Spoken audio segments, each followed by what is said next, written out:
కొంతమంది books are నావెల్స్ని inspiration తీసుకొని stories రాస్తారు. మరికొందరు రియల్ లైఫ్ ఇన్సిడెంట్స్ని ఇన్స్పిరేషన్గా తీసుకొని స్టోరీస్ రాస్తారు. కానీ నేను రాసిన స్టోరీ నా లవ్ లైఫ్ని మార్చేసింది.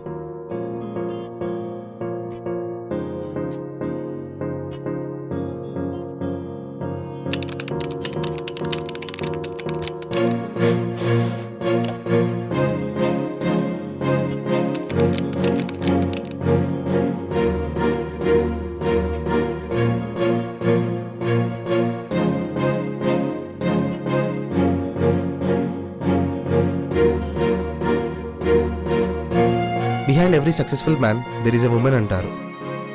కానీ ఎలానో ఎవ్వరు చెప్పరు. చాలామందికి అమ్మ రూపంలో, కొంత సిస్టర్ రూపంలో, కొంతమందికి గర్ల్ ఫ్రెండ్ రూపంలో. కానీ నాకు మాత్రం హార్ట్ బ్రేక్ రూపంలో ఉంది.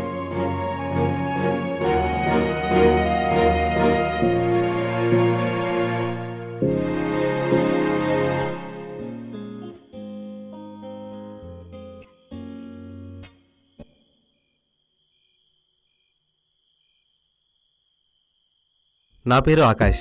ఇంజనీరింగ్ కంప్లీట్ చేసి నాకు ఇష్టమైన సినీ ఫీల్డ్లో ఛాన్సెస్ కోసం ట్రై చేస్తున్నా. ఒక హ్యాపీ అన్ఎంప్లాయిడ్ అబ్బాయిని. కావాల్సినవి అన్నీ ఉన్నాయి. నన్ను మస్తు కేర్ చేసే అమ్మా నాన్న, నన్ను రోస్ట్ చేయడానికి పనిగా పెట్టుకునే ఫ్రెండ్స్, నేను ఇది అని చెప్పుకోవడానికి నేను రాసిన ఈ స్క్రిప్ట్స్ అన్నీ ఉన్న రాత్రి పడుకునే ముందు ఎక్కడో మిస్ అవుతున్న ఫీలింగ్. ఆ ఫీలింగ్ పేరే భూమి. ఏప్రిల్ 14, 2024 ఈ రిలేషన్షిప్ వద్దు అని వెళ్ళిపోయింది. మళ్ళీ ఇన్ని డేస్ తర్వాత మెసేజ్ చేసింది. అరే, I don't think this gonna work out. I know relationships అన్నాక గొడవలు అవుతాయి. బట్ ఇష్యూ గొడవ వల్ల కాదు. గొడవ అయింది, షార్ట్అవుట్ చేసుకుందాం అనుకుంటున్నాం. బట్ ఆ ప్రాసెస్లో మళ్ళీ గొడవ పడుతున్నాం. ఇక్కడ నాలో ప్రాబ్లం ఉందో నీలో ప్రాబ్లం ఉందో నాకు తెలీదు. But I can't handle this anymore. Please convince చేయడానికి ట్రై చేయకు.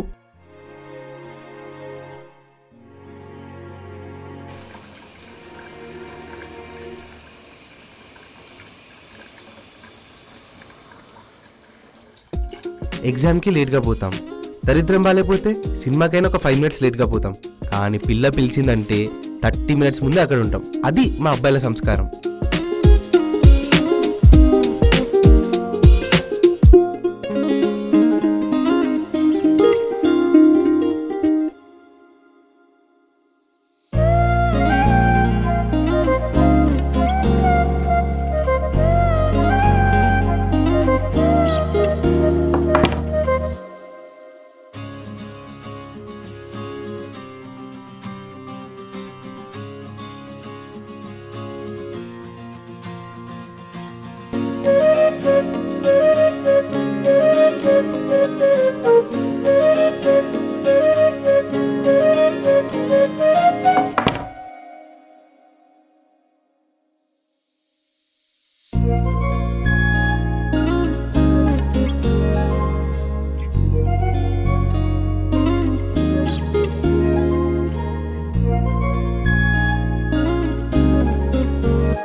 అరే, కథలో స్మాల్ చేంజెసే కదా అడుగుతుంది, మార్చేయచ్చు కదా. నో, నేను ఎవరి కోసం ఏది మార్చను. You better don't involve in my things. Hey, అయినా నువ్వు పెద్ద డైరెక్టర్ అయిపోయినా అనుకుంటున్నావా? అయినా ఏముంటుందిరా నువ్వు రాసే కథల్లో? ఒక యారగెంట్ హీరో క్యారెక్టర్, అసలు కథలో ఇంపార్టెన్సే లేని హీరోయిన్, దాన్నే మళ్ళీ మళ్ళీ రాస్తావు. నువ్వు ఇలా చెప్పింది వినకుండా చేస్తా అంటే నేను యూఎస్ వెళ్ళిపోతాను. హే, అమెరికా అమెరికా అంటావు. ఏముంది అమెరికాలా? నీకు ఇక్కడ ఎవరు జాబ్ ఇస్తాడు? అక్కడ ఎవడిస్తాడు?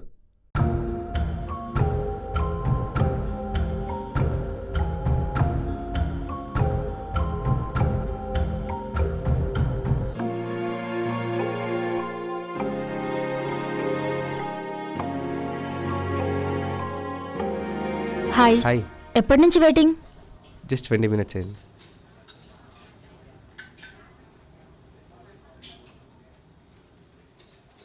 Are you okay? Yeah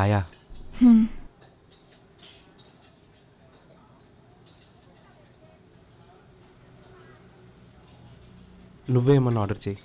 2 minutes. వాష్రూమ్కి ఏమైనా వెళ్ళాలా? నో అలా అడిగావేంటి? నీ వాల్కమ్ చూస్తే అలాగే ఉంది. ఇంకేంటి Akash, how is your life? Aunty uncle ఎలా ఉన్నారు? అమ్మా నాన్న బాగున్నారు. ఇంకా లైఫ్ అంటే వెళ్తూ ఉంటుంది. నేను ఇంకా సినిమాలోనే ట్రై చేస్తున్నాను. ఓ, ఇంకా మానలేదా? ఇంకా మానను. నా సంగతి వదిలే. What about you?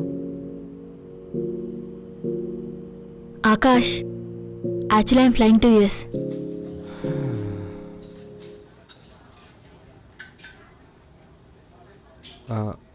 To big mojito. సరే భూమి, ఎప్పుడు వెళ్తున్నావు? 13th midnight 2కి.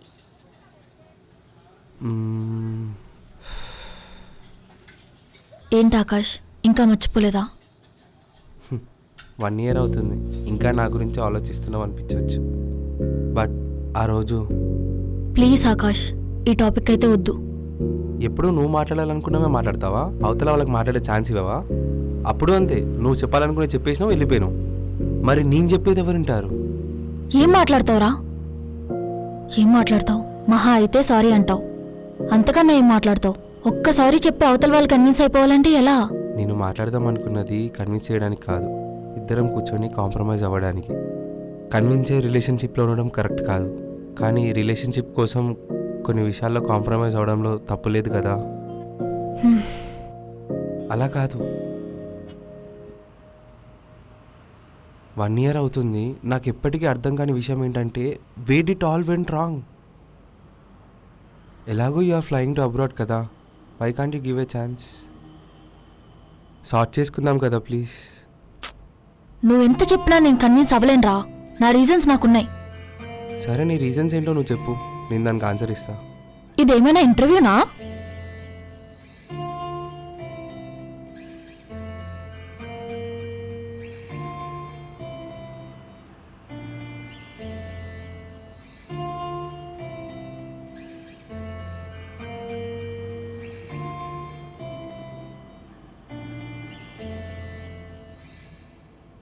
రే ఆకాష్, భూమి, అరే మీరు మళ్ళీ కలిసిపోయారా? అరే ఏంట్రా, సూప్ చల్లారిపోతుంది, మీరు తినరా ఏంటి? సరే ఇవ్వు, నేను ఫినిష్ చేస్తా, మీరు కానీ తీసుకొని వెళ్ళిపోయి అక్కడ కూర్చొని తినిపో. అదేంటి, ప్రైవసీ కోసమా?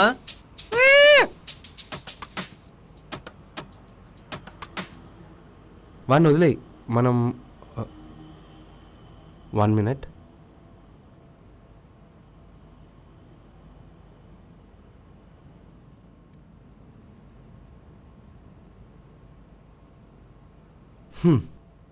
రీజన్స్ డిస్కస్ చేద్దామా? ఫైన్. రీజన్ 1, నీ కోపం. నీ కోపం వస్తే అసలు నువ్వు మనిషివే కాదు. నోటికి ఎంత వస్తే అంత మాట్లాడతావు. నీ మాటల వల్ల అవతల వాళ్ళు హట్ అవుతున్నారని తెలిసి కూడా అలాగే మాట్లాడతావు. నాకు కోపం ఎక్కువ? నాకా? అస్సలు కాదు భూమి. రే, ఇంకొకసారి నువ్వు వచ్చావంటే ఇదిగో ఇదే కోపం అంటే. కోపం అనేది ఒక హ్యూమన్ ఎమోషన్, అది కూడా తప్పంటే ఎలా? మీ డాడీకి కూడా కోపం ఎక్కువే కదా, సిమిలారిటీస్ ఉన్నాయనే కదా ఫస్ట్ నాకు కనెక్ట్ అయ్యావు. మరి దానికి ఏమంటావు? అవును, బట్ దట్ డజంట్ మీన్ ఆయనలో ఫ్లాస్ అని నీలో ఉండాలని కాదు కదా. ఏ అమ్మాయికైనా వాళ్ళ నాన్న కోపాన్ని చూసి భయపడకుండా ఉండదు. ఆ భయంతోనే కొన్ని పనులు ఇంట్లో తెలియకుండానే చేస్తాం. మేం బాయ్ ఫ్రెండ్ దగ్గర నుంచి ఎక్స్పెక్ట్ చేసేది మాకింట్లో దొరికిన ఆ ఫ్రీడమే. మేమేం భయపడకుండా షేర్ చేసుకునేంత ఫ్రీడమ్. అలాంటప్పుడు నువ్వు కూడా కోప్పడితే నేను 100% నాలాగే ఎవరి దగ్గర ఉంటాను? అరే, ఈ కోపం వల్లనే సార్ట్అవుట్ చేసుకుందాం అన్న ప్రతిసారి దానివల్ల ఇంకొక గొడవై మన మధ్య దూరం పెరుగుతుంది. సరే సరే, తగ్గించుకుంటా. Next reasons. రీజన్ నెంబర్ 2, ఇప్పుడు మనకి ఏదైనా ఆర్గ్యుమెంట్ వస్తే నువ్వు చేసిన పనికి జస్టిఫై చేసుకోవడానికి ట్రై చేస్తావు తప్ప రెక్టిఫై చేసుకోవడానికి కాదు. రీజన్ నెంబర్ 3, నీకు సినిమా అంటే ఇష్టం, మా నాన్నకి నన్ను అబ్రాడ్ పంపించమంటే ఇష్టం. ఈ రెండు 2 డిఫరెంట్ పాత్స్. ఒకటి, నీ డ్రీమ్ లో నువ్వైనా కాంప్రమైజ్ అవ్వాలి, లేదా నేనైనా కాంప్రమైజ్ అవ్వాలి. ఆ రెండూ జరగడం నాకు ఇష్టం లేదు. అందుకే ఆ రోజు నిన్ను వదులుండడం కష్టమని తెలిసినా కూడా బ్రేకప్ చెప్పా. నీతోనే మాట్లాడేది. ఎప్పుడు నాలో మాత్రమే ఫ్లాస్ ఉన్నట్టు మాట్లాడతావు? ఓవర్ యాక్షన్ చేయకు. నేనేం చేసా? నా రీజన్స్ నాకు ఉన్నాయి. ఏంటో అవి? రీజన్ 1, ఎప్పుడు షార్ట్అవుట్కి ట్రై చేసినా నావి మాత్రమే తప్పులు ఉన్నట్టు మాట్లాడతావు. తప్పులు ఇద్దరిలోనూ ఉంటాయి భూమి. నా తప్పులు నేను అక్నాలెడ్జ్ చేసినట్టు నీవి కూడా నువ్వు చేయాలి కదా. రీజన్ 2, నీ బాయ్ బెస్టీ గాడు. ఒక అబ్బాయి ఒక అమ్మాయిని ఏ ఇంటెన్షన్తో చూస్తున్నాడో ఇంకో అబ్బాయికి అర్థమవుతుంది. నువ్వు 100% జెన్యూనే, కానీ వాడు కాదు. నేను వచ్చి కొంచెం కేర్ఫుల్గా ఉండని చెప్తే నీ మీద డౌట్ పడుతున్నా అనుకుంటావు. నీ మీద డౌట్తో కాదు, వాడు ఎదవన్న క్లారిటీతో. రీజన్ 3, మీ అమ్మాయిలు మేము టైం ఇవ్వాలని ఎలా ఎక్స్పెక్ట్ చేస్తారో అలాగే అబ్బాయిలు కూడా. సినిమాకి వెళ్దామని ప్లాన్ వేసుకుంటాం. నువ్వేమో తర్వాత సడన్గా అరే ఇంపార్టెంట్ వర్క్ ఉందిరా అని చెప్తావు. తర్వాత ఏమో నీ ఫ్రెండ్స్తో వెళ్ళిపోతావు. ఈధర్ హైట్ చేస్తావు, లేకపోతే అరే అందరు అడుగుతుంటే వచ్చేసిండ్రా అని చెప్తావు. మరి ముందే ప్లాన్ చేసిన నేనేంది? అంతేనా ప్రయారిటీ? ఇప్పుడు ఎందుకు ఇదంతా? వదిలే కదా. You may deserve better. Can't we be friends? నాకు ఈ సోదంతా చెప్పకు. నాకొద్దు సమ్మన్ బెటర్. నాకు నువ్వు కావాలి భూమి. నువ్వు లేకుండా నేను ఉండలేను. నేను ఎప్పుడు నిన్ను లవర్గానే చూసా, ఫ్రెండ్గా కాదు. నాకు నచ్చిన అమ్మాయిని పక్కన పెట్టుకొని వావ్ వీఆర్ గుడ్ ఫ్రెండ్స్ అని చిల్లర నాటకాలు నేను వేయలేను. మాట్లాడదామంటే కూర్చొని మాట్లాడదాం, లేదంటే వెళ్ళిపో. నేను వెళ్ళను, నా ఇష్టం. నువ్వెవరు చెప్పడానికి? అంతుంటే నువ్వే పో.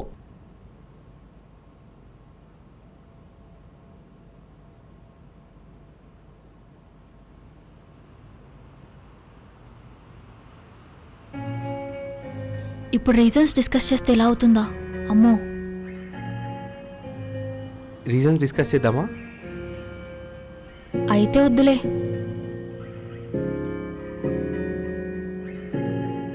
రే, నా రీజన్స్ నాకున్నాయిరా. నాకు సార్ట్ చేసుకుందామని ఒక థాట్ వచ్చినా వద్దు అని ఆగిపోవడానికి 100 రీజన్స్ ట్రిగ్గర్ అవుతున్నాయి. అందుకే వద్దు. I understood. నీకు సరిగ్గా క్లోజర్ ఇవ్వకపోవడం నా తప్పే. కానీ ఓకే, రీజన్స్ వద్దు. రీసెంట్గా ఒక కథ రాసా, వింటావా? క్లోజర్ ఇవ్వలే అని ఫీల్ అవుతున్నావు కదా, ఈ స్టోరీ వింటే క్లోజర్ ఇచ్చినట్టే అనుకో.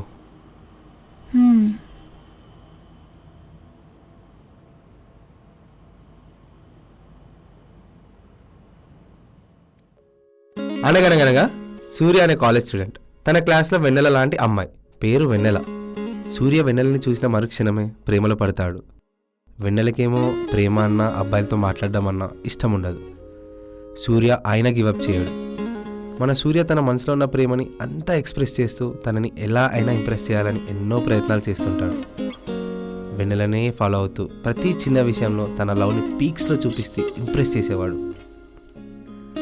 విడి లవ్ ఎక్స్ప్రెస్ చేసిన ప్రతిసారి వెన్నెల కూడా ప్రేమ ఫీల్ అవుతూ ఉంటుంది, కానీ చెప్పడు. ఒక పాయింట్ ఆఫ్ టైంలో సూర్య చూపించే ప్రేమకి తనకి తెలియకుండానే ప్రేమలో పడిపోతుంది. అలా వాళ్ళు రిలేషన్షిప్లోకి వెళ్తారు. It was very good at first. Surya వెన్నెలని ఎంతో కేరింగ్గా చూసుకునేవాడు.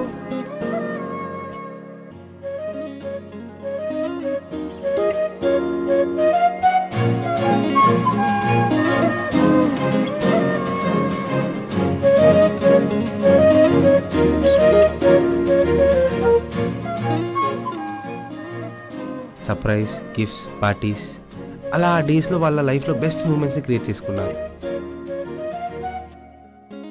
బట్ కొన్ని రోజుల తర్వాత సూర్య వెన్నెల్ని గ్రాంటెడ్గా తీసుకుంటాడు. అలాంటి సిచ్యువేషన్లోనే వాళ్ళిద్దరి మధ్యలో గొడవలు స్టార్ట్ అయ్యాయి. సూర్య ఇంతకు ముందులా ట్రీట్ చేయట్లేదు, కేర్ చేయట్లేదు, టైం ఇవ్వట్లేదు. తను స్లోగా సూర్య లవ్ని మిస్ అవ్వడం స్టార్ట్ అయింది.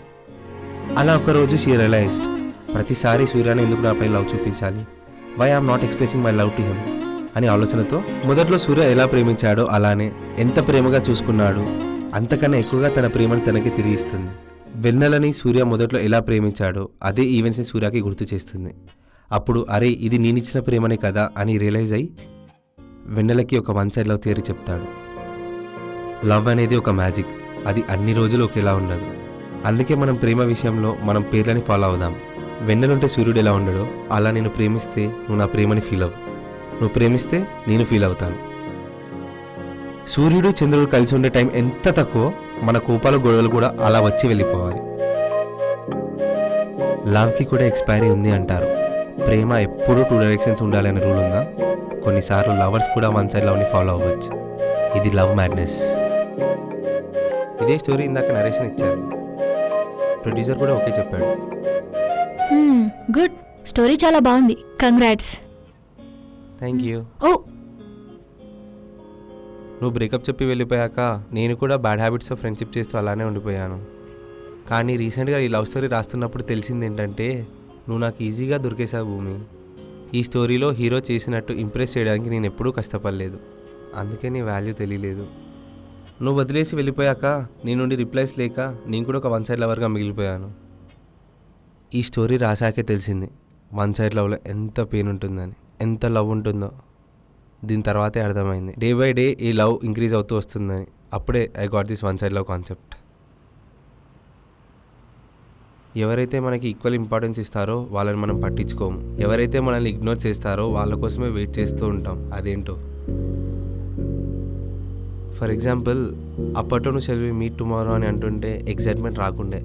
కానీ నిన్న చాలా రోజుల తర్వాత నువ్వు టెక్స్ట్ చేసి కలుద్దామంటే ఎంత ఎగ్జైట్మెంట్ ఫీల్ అయ్యానో తెలుసా?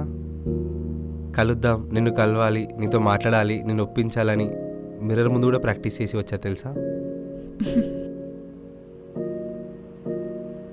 నేను చెప్పిన కథలోలా నా ప్రేమని పీక్స్లో చూపలేదు. కానీ అలా చేసుంటే నా లవ్ తిరిగి వచ్చేదేమో కదా. సో నేనేమంటానంటే నీ బ్రెయిన్లో ఉన్న పాత లవ్ అంతా ఫార్మాట్ చేసేసి మళ్ళీ ఫ్రెష్గా స్టార్ట్ చేద్దాం మనం. మళ్ళీ నేను ఫ్రెష్గా లవ్ చేస్తాను. నా ఆకాశం అంతా ప్రేమను చూపించాకే నువ్వు నన్ను లవ్ చేయి. భూమి, ఏమైంది? ఏమోరా, మనమిద్దరం ఇంత దగ్గరగా ఉంటేనే ఇన్ని కమ్యూనికేషన్ ఇష్యూస్ వస్తున్నప్పుడు రేపు నేను ఎక్కడికో వెళ్ళిపోతే ఇంకెన్ని ఇష్యూస్ వస్తాయో అనిపిస్తుంది. ఏ ఆకాష్, సిగరెట్ తాగుదాం దారా. లేదురా, నేను మానేసా, నువ్వు వెళ్ళు. ఓ, ఈరోజు కోట అయిపోయిందా? పర్లేదురా, ఇంకోటి తాగుదాం. నువ్వు వెళ్ళురా, నువ్వు తాగుపో. నా కోసమే మానేశాడు.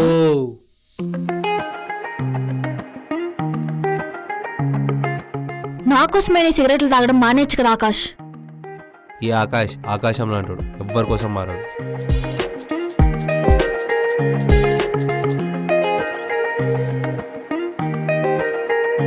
ఏం ఆలోచిస్తున్నావు? సరే పద, మనం వెళ్ళి కూర్చుందాం. బ్రేకప్ తర్వాత నేను ఏమయ్యానో ఆలోచించావా? ఆ రోజు బ్రేకప్ అయిన తర్వాత నేను కూడా నిన్ను మర్చిపోలేదు ఆకాష్. కొంచెం నీ హైట్తో ఎవరు కనిపించినా నువ్వే గుర్తొచ్చేవాడివి. చెక్ షర్ట్స్ స్పెట్స్తో ఎవరు కనిపించినా నువ్వు అనుకునేదాన్ని. నీ బైక్, మన నైట్ రైడ్స్, నువ్వు నా చేయి పట్టుకోవడం, ఇవన్నీ నాకు చాలా గుర్తొచ్చేవి. నిన్ను మర్చిపోలేక ఇష్టం లేని జాబ్లో కూడా జాయిన్ అయ్యా. నా వీసా 2 times రిజెక్ట్ అయినప్పుడు కూడా నీకే కాల్ చేద్దామనుకున్నా. కానీ డిస్టర్బ్ చేయడం ఇష్టం లేక ఆగిపోయా. మరి నువ్వు? పూరి జగన్నాథ్ హీరోలా ఉండేవాడిని. బ్రేకప్ తర్వాత గౌతమ్ మీనన్ హీరోలా అయిపోయా. నా కోసం నువ్వు Sekhar Kammula హీరోయిన్లా మారలేవా? Hour world's are different రా. నువ్వు సినిమా, నేను అమెరికా.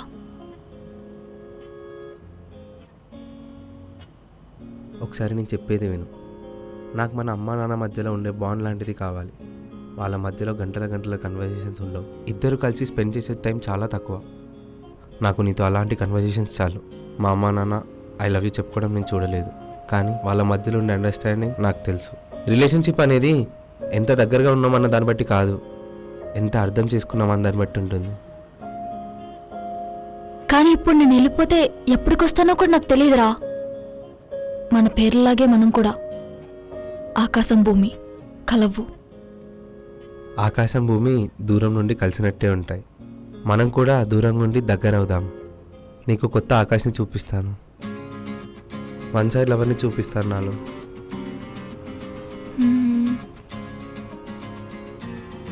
నువ్వు ఆకాశంలో ఉంటాడు కదా, మారవు కదా. ఈ ఆకాశం రూపం మారింది. భూమిపైన ప్రేమవాన కురిపించాలనుకుంటుంది.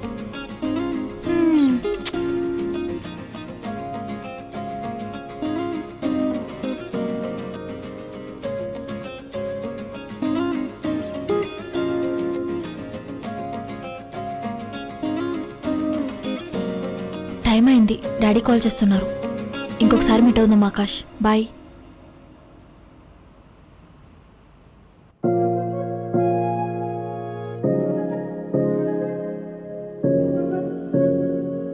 సార్ బెల్. యా